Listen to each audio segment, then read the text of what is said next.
Yeah, yeah. Okay, here I am back with Aaron Peck. Aaron, let's talk a little bit about your dogs. I mean, they're always the main actors. You've been in it now for 30 years. How did you actually get started? Um, back in Ontario, where I'm from, there used to be a really vibrant mushing community back there. There was races all over the place. There was sprint races, and the most popular race was a six dog 60-mile race, So I'm 13 years old in a four dog 4 mile race and pushing my sled and running faster than my dogs could run because they were kind of an old Siberian cross type. And then you meet people and then you get exposed. Some of these bloodlines were on some of these top teams were coming down from Alaska at the time. Martin Musher was starting to win Iditarod, and there was some um, dogs being brought down and bred in Ontario out of those teams. And that was really fast, to see dogs that were from Alaska in Ontario that you could see in the Iditarod pictures was, that blew my mind. I'm a young kid just watching Iditarod on ABC Sports, and it was, yeah, it just captivated me for sure. So I quickly went into the six dog 60-mile races and went from there, and by the time I was 18, I was in Alaska.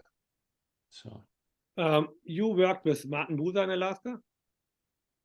yes, I did. Yeah, I spent 2 years working under Martin Bucer. Went there when I was 18 years old and ran my first Iditarod when I was 20 with his yearling team in the year 2000. Wow, doesn't time fly, huh? Yeah, yeah, it's funny. Being we've been able to spend some time at Martin's before the last couple races. He's been kind enough to host us there in the lead up, doing some training runs, revisiting those trails that I ran 20 years ago, over 20 years ago. It's so cool. Love it. I think we met in the 2005 Editor Award. Is that possible? I think you're close. I think you're Yeah, close. yeah. Yeah. So about your dogs, what what are you A, breeding for, and B, what do you look for in training? Oh boy. Sebastian, I'd love to tell you that I've had this big plan that I have my own bloodline. By now I should have my own bloodline.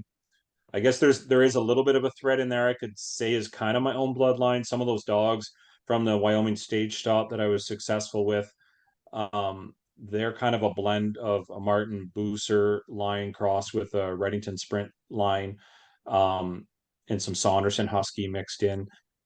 But then I've just by the stroke of fate, I have come into contact with some great dogs. I got a great dog from Debbie Motoro that came out of Jeff King's kennel. Ended up being, sired some wonderful dogs, some of the best dogs I've ever ran.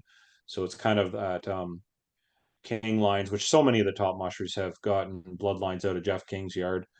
Um, yeah, and then Jerry Willemiter, who's retired from mushing now, we got a bunch of dogs from him, and some of those dogs even descend from some of your dogs, so they've been blended in a little bit. But I look at my team, we do our absolute.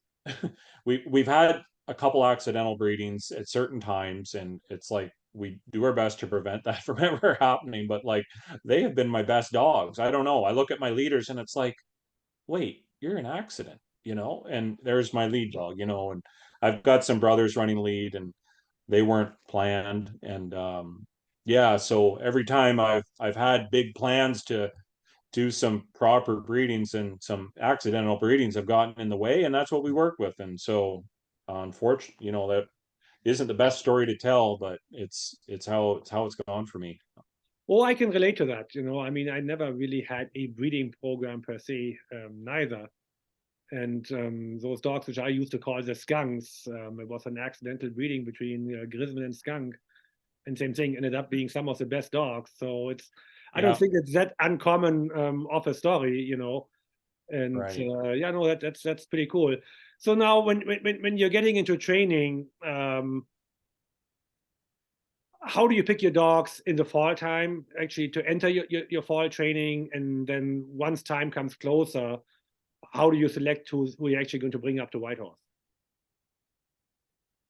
Well, for the quest, we're going to be running two teams in the race. Mela Hill will be running a team. I'll be running a team. We're training about 30 dogs right now, half of which are yearlings. So this is kind of new ground. I've never had this many yearlings in front of me for a long, long time. And it's exciting, but it's also, they almost outnumber the veteran dogs. So it's been hard to like, they can't, they're not really competent enough yet to run without the adults, but the adults need to like maybe be doing more serious training, but they're held back by the yearlings because the yearlings still need their help. So it's kind of a funny year for us. And um I ideally I don't want to take any of the yearlings on Iditarod. If push comes to shove, I might have to take one with me if just see how things go because our numbers are really low.